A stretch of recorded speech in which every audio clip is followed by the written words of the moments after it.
So let's talk about Amazon Renewed. This is a program that I feel like so many sellers don't take advantage of, and they don't know how to take advantage of it.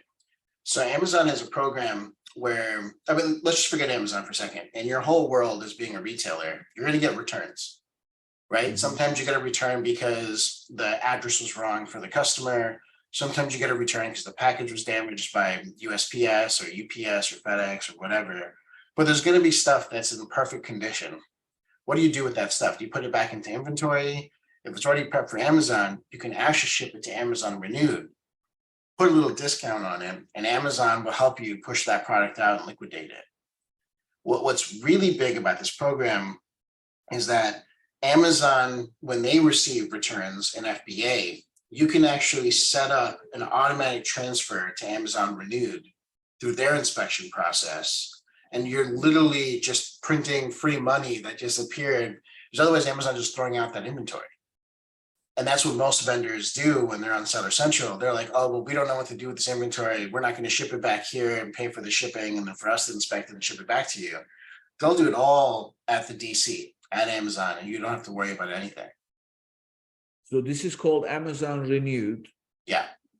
And when you put the product, and this is just anybody can do this. Yeah, and so I'm sure you've seen SKU or ASINs where like another seller will be Amazon Warehouse. Amazon Warehouse will pay you for that inventory because they're able to liquidate it through Amazon Renewed. And so rather than letting Amazon just destroy that inventory, you can automatically transfer it into this program. And vice versa, stuff that you're getting returns on, you can just ship over to Amazon Warehouse through the Amazon Renewed program and just liquidate all of it. So those are the, so first of all, okay, there's two different types of products here. One is an existing listing that you have Amazon, and then you have returns and others. And the other is you have other returns that you can send to Amazon, but you need to have a listing for them, right? Correct. You have to have a listing for it. Yep. Yeah. And so if it's for an existing listing where you are it's a private label product and you are the seller, and when you give it to Amazon Renewed, then Amazon will become an additional seller, but that listing will be displayed as a used item, right? Okay. Or it'll be like used like new, used good, slight damage on the exterior packaging, some scratches or nicks. Yes, they have those disclosures in terms of what used means. It's so packaging damage, product intact, and things like that they offer. So what that will do is it will then get you another seller in the buy box, right? That's not just another seller in the buy box, but Amazon will treat you like Vendor Central, and you will immediately get a deposit into your Seller Central account. I see. So for the sale, of course. Right, because Amazon Warehouse is going to buy it all in one shot. I see. Okay, so they are effectively becoming a reseller of your return products. Yes. Yeah, this is money that most people leave on the table.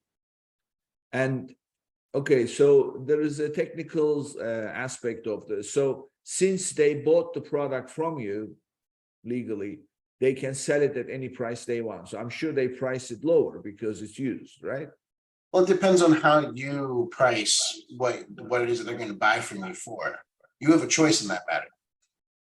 I see. Right, okay. And then they have a choice to say no and not a preview for the Renewed program, or they can say yes. So where I think this is important is that I don't think map pricing matters on Amazon when it comes to Renewed. I think there's always going to be sellers that are buyers that are looking for a little bit of a hookup.